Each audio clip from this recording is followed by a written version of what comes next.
வணக்கம் மக்களே.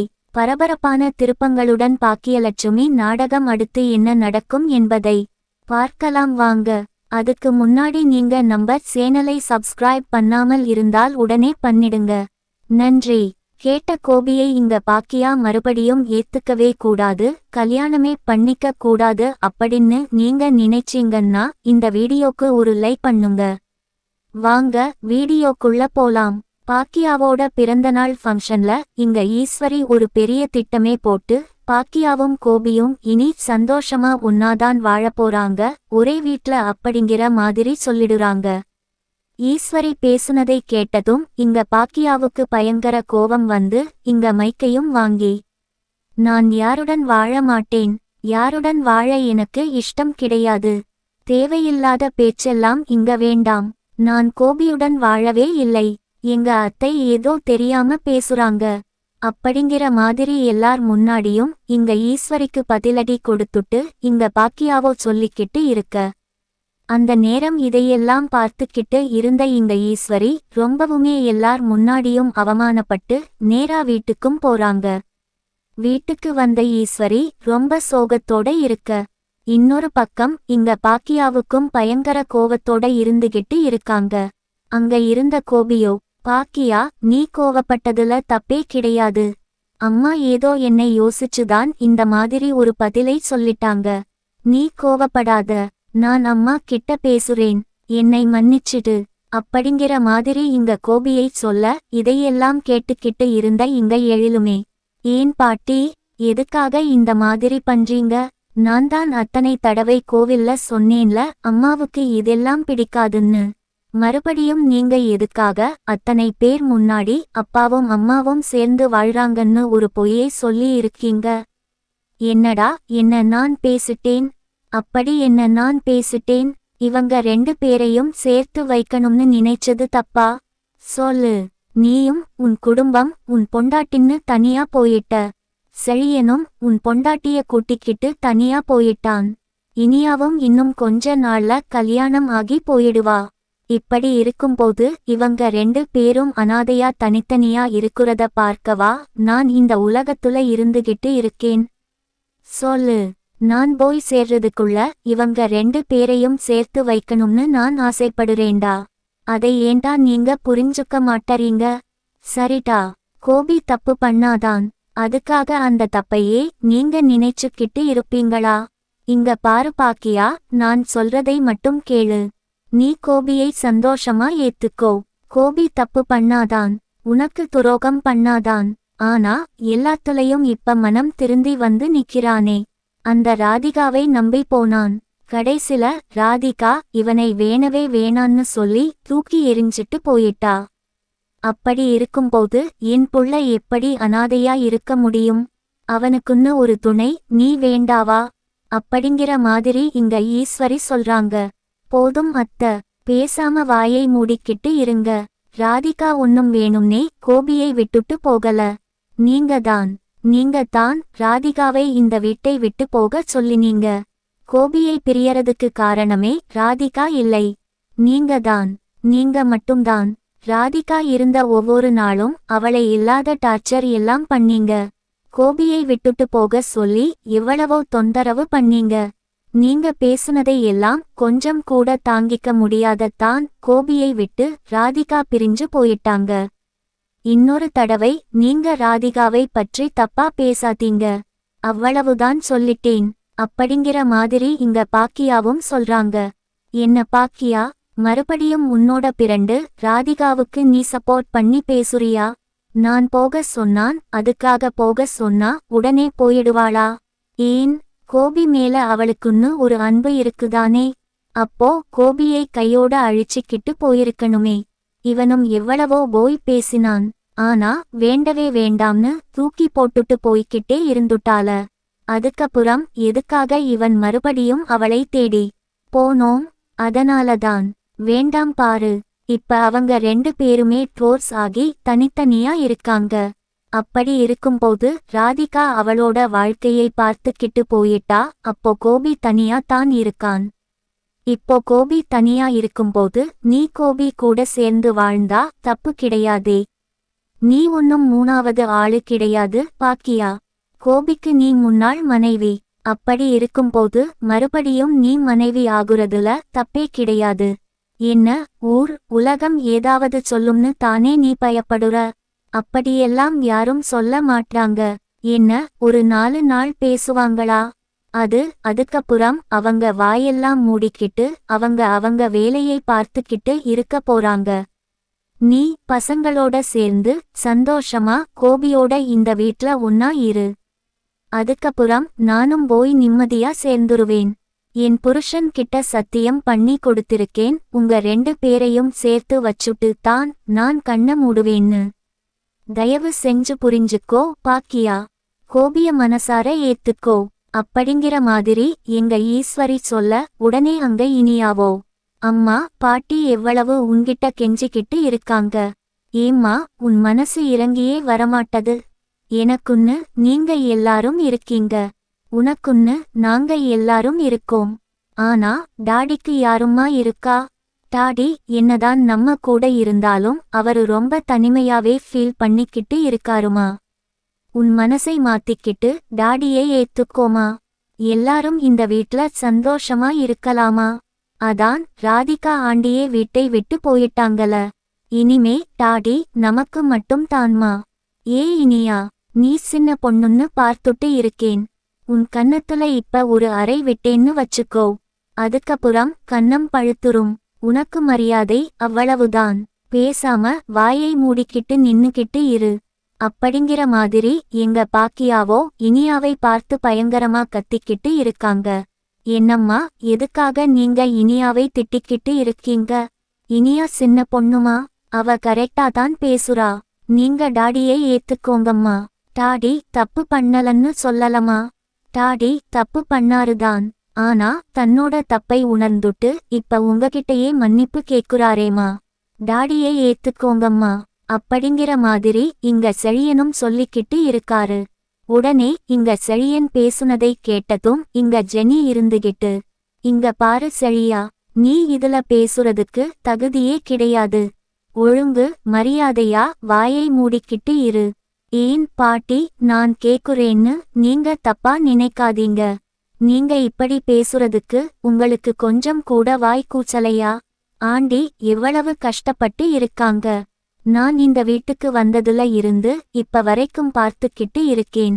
ஒரு தனி ஆளா இருந்துகிட்டு எவ்வளவு உழைச்சு முன்னேறி வந்திருக்காங்க. இதோ நிக்கிறாரே கோபி அங்கிள், இவரு ஒரு துளி கூட அவங்களுக்குன்னு ஒரு நல்லது பண்ணது கிடையாது. ஆனா இவர் என்னமோ பாக்கியா ஆண்டியோட வாழ்க்கையில நல்லது பண்ண மாதிரியே இவரு கூட சேர்ந்து வாழ சொல்லிக்கிட்டு இருக்கீங்க. நீங்க பேசுறதெல்லாம் கொஞ்சம் கூட சரியில்லை பாட்டி. பேசாம அமைதியா இருங்க. பாக்கியா ஆண்டி என்ன முடிவு எடுக்குறாங்களோ எடுத்துக்கிட்டு போட்டோம்.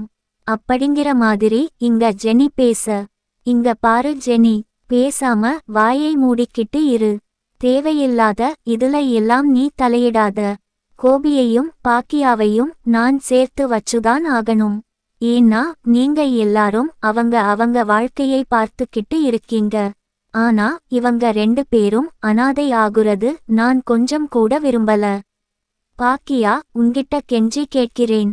பாக்கியா, என் புள்ளையை நீ அனாதை ஆக்கிடாத. உன் கால்ல விழுந்து நான் கெஞ்சி கேட்டுக்கிறேன். என் புள்ளையை நீ ஏத்துக்கோ, தயவு செஞ்சு ஏத்துக்கோ. அப்படிங்கிற மாதிரி இங்க ஈஸ்வரியோ கால்ல விழாத குறையா ரொம்பவுமே கையெடுத்து கும்பிட்டு இங்க பாக்கியாவை பார்த்து கேட்க, உடனே இங்க பாக்கியா இருந்துகிட்டு, ஏன் அத்த, என் கால்ல விழுந்து கெஞ்சி கேக்குறேன்னு சொல்றீங்களே? இதே கோபிதான் கொஞ்ச வருஷத்துக்கு முன்னாடி நான் படிப்பே இல்லை, படிப்பறிவே இல்லாத ஒரு நாய்னு சொல்லிட்டு என்னை அவமானப்படுத்தினாரு. எனக்கு தெரியாம விவாகரத்து பத்திரத்தை பேப்பரோட வச்சு என்கிட்ட கையெழுத்து வாங்கிட்டு போய் எனக்கே டிவோர்ஸ் கொடுத்தாரு. இதையெல்லாம் பார்த்துக்கிட்டு இருந்த நீங்க சும்மாதான் இருந்தீங்க. அன்னைக்கு நான் அனாதையா இருக்க மாதிரிதான் ஃபீல் பண்ணேன் அத்த. ஆனா எனக்குன்னு பேச யாருமே கிடையாது. இருந்தாலும் என் வாழ்க்கையை நான் பார்த்துக்கணும்னு சொல்லிட்டு தான் இந்த அளவுக்கு முயற்சி பண்ணி இப்போ நான் 2 ஹோட்டலுக்கு ஓனரா இருக்கேன். மறுபடியும் இவர் கூட சேர்ந்து வாழ்ந்து என்னுடைய வாழ்க்கையை தொலைக்கிறதுக்கு நான் தயாரா இல்லை.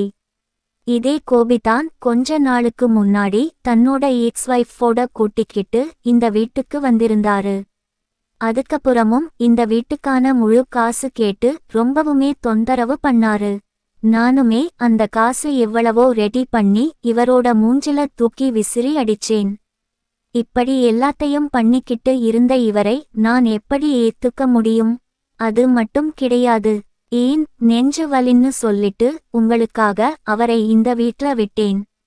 சரி, அப்படியே இருந்தாலும் இந்த வீட்டை விட்டு கோபி போகல, போகவும் நீங்க விடல. ஆனா ராதிகா இந்த இடத்தை விட்டே வீடு காலி பண்ணிக்கிட்டு போயிட்டாங்க. மறுபடியும் இந்த கோபி ராதிகாவை தேடி போனாரு. ராதிகா மறுபடியும் என் வீட்டுக்கு தானே வந்தாங்க. அது எப்படி? கொஞ்சம் கூட வெட்கமே இல்லாம முதல் மனைவி வீட்ல இருக்கும்போதே இரண்டாவது மனைவியை கூட்டிக்கிட்டு வந்து இந்த வீட்டிலேயே உட்கார வச்சிருந்தாரு. அதையெல்லாமே நான் எதுவுமே கேட்காம உங்களுக்காக மட்டுமே நான் பொறுத்து போனேன். அக்கம் பக்கம் இருக்கறவங்க என்னை எவ்வளவு கேவலமா பேசினாங்க. முதல் மனைவி இருக்க வீட்டிலேயே இரண்டாவது மனைவி ராதிகாவை கூட்டிட்டு வந்து வீட்டு உள்ள வச்சிருக்காரு. அந்த அவமானத்தை எல்லாம் தாங்கிக்கிட்டது எதுக்காக? உங்களுக்காக மட்டும்தான் அத்த. அப்படிங்கிற மாதிரி இங்க பாக்கியா ஒன்னா எடுத்து சொல்லிக்கிட்டு இருக்காங்க. உடனே அங்க இருந்த எழிலுமே, கேட்டீங்களா பாட்டி? எங்க அம்மா மனசு எவ்வளவு வேதனைப்பட்டு இருந்தா இவ்வளவு கஷ்டப்பட்டு எல்லாத்தையும் சொல்றாங்க. கேளுங்க, நான் அப்பவே சொன்னேன் எங்க அம்மா கிட்ட இந்த கோபி கூட சேர்ந்து வாழ சொல்லாதீங்கன்னு. ஆனா நீங்க என் பேச்சை கேட்காம நீங்க எப்படி என் அம்மா கிட்ட வந்து இந்த மாதிரி கேட்டிருப்பீங்க பாட்டி? நீங்க என்ன பண்ணுங்க, இந்த ஆளு அனாதையா ஆயிடக்கூடாதுன்னு மட்டும் தானே நினைக்கிறீங்க. வேணா உங்க பிள்ளைக்கு இன்னொரு கல்யாணம் பண்ணி வைங்க. தாராளமா அவர் சந்தோஷமா இன்னொரு கல்யாணத்தை ஏத்துப்பாரு. ஆனா எங்க அம்மாவுக்கு யாருமே வேண்டாம். அவங்க இன்னொரு கல்யாணத்தை வாழ்க்கையில நினைச்சு கூட பார்க்க மாட்டாங்க. ஏன்னா எங்க அம்மாவை பத்தி நல்லாவே தெரியும். அப்படித்தானம்மா?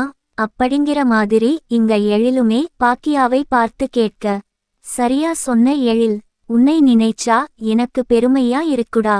இந்த வீட்ல என்னோட உணர்வுகளை மதிக்கிறதுக்குன்னு யாருமே கிடையாது. ஏன் செழியனும் இனியாவும் அவங்க அப்பாவுக்கும் பாட்டிக்கும் மட்டும்தான் சப்போர்ட் பண்ணி பேசிக்கிட்டு இருந்தாங்க. ஆனா நீ எனக்காக பேசுறதை நினைக்கும்போது எனக்கு ரொம்ப சந்தோஷமா இருக்குடா. அப்புறம் இன்னொன்னு கேட்டியே, இன்னொரு கல்யாணம்? கண்டிப்பா இன்னொரு கல்யாணம்ன்றது என் வாழ்க்கையில வரவே வராதுடா. என் வாழ்க்கையில இன்னொரு கல்யாணம்ன்றத நான் நினைச்சு பார்க்கணும்னா இதோ நிக்கிறாரு கோபி. என்னை விட்டுட்டு போகும்போதே நான் இன்னொரு கல்யாணம் பண்ணிக்கிறதுக்கு எவ்வளவு நேரம் ஆகி இருக்கும்? ஏன் நான் பண்ணிக்கலன்னா இவங்க எல்லாரும் அனாதை ஆயிடுவாங்க. இதோ நிக்கிறாங்களே ஈஸ்வர்யா அத்த, இவங்களை யாருமே நல்லா பார்த்துக்க மாட்டாங்கடா. நான் இந்த அளவுக்கு பார்த்துக்கிட்டு இருக்கும்போது கூட இவங்க என் மேல கொஞ்சம் கூட கருணை காட்ட மாட்டறாங்க. இதையெல்லாம் நினைக்கும் போதுதான்டா என் மனசு ரொம்ப வலிக்குது. அப்படிங்கிற மாதிரி இங்க பாக்கியா ரொம்ப மனசு வருத்தப்பட்டு பேசிக்கிட்டு இருக்க, உடனே இங்க எழில் இருந்துகிட்டு, கேட்டீங்களா பாட்டி?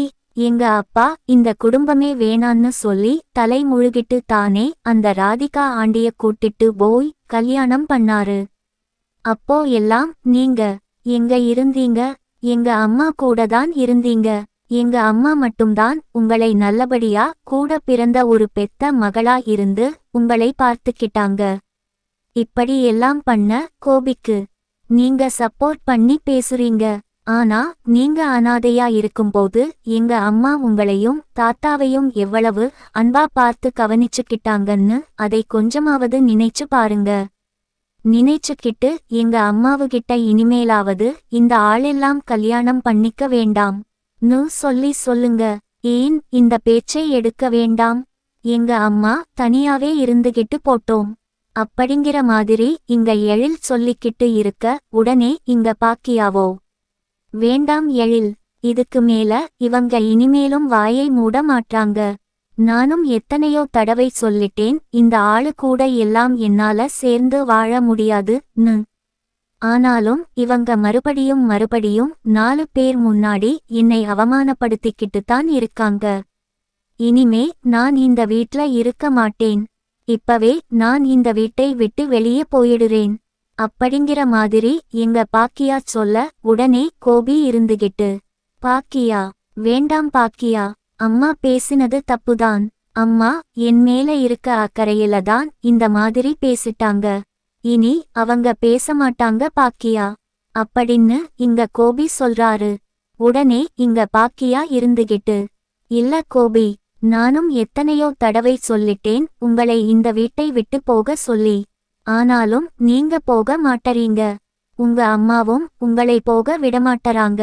அதனால நீங்க எல்லாரும் இந்த வீட்ல ஒன்னா சந்தோஷமா இருங்க. நான் இந்த வீட்டை விட்டு வெளியே போயிடுறேன்.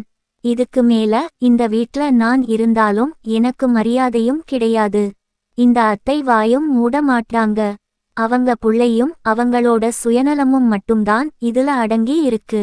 அதனால நான் இந்த வீட்டை விட்டு வெளியே போறேன் அப்படிங்கிற மாதிரி எங்க பாக்கியா பேக் எடுத்துக்கிட்டு வெளியே போறாங்க. பாக்கியா, என்ன பாக்கியா, நீ இப்படி ஒரு ரோஷம் வந்து நீ பேக் எடுத்துக்கிட்டு வெளியே போற? இனியாவோட வாழ்க்கையை பத்தி கொஞ்சமாவது நினைச்சு பார்த்தியா அப்படின்னு இங்க ஈஸ்வரி கேட்க, ஓ, அப்ப நான் இந்த வீட்டை விட்டு வெளியே போறது உங்களுக்கு கவலை இல்லை. உங்க பேத்தி இனியாவோட வாழ்க்கை என்ன ஆகுமோன்னு தானே. இங்க பாருங்க, இனியாவுக்கு தான் அவங்க அப்பாவை ரொம்ப பிடிச்சிருக்கே. அவங்க அப்பாவே ஒரு நல்ல மாப்பிள்ளையை பார்த்து அவளுக்கு கல்யாணம் பண்ணி வைப்பாங்க. சரிங்களா? நீங்க எல்லாரும் சந்தோஷமா ஒரே வீட்ல இருங்க.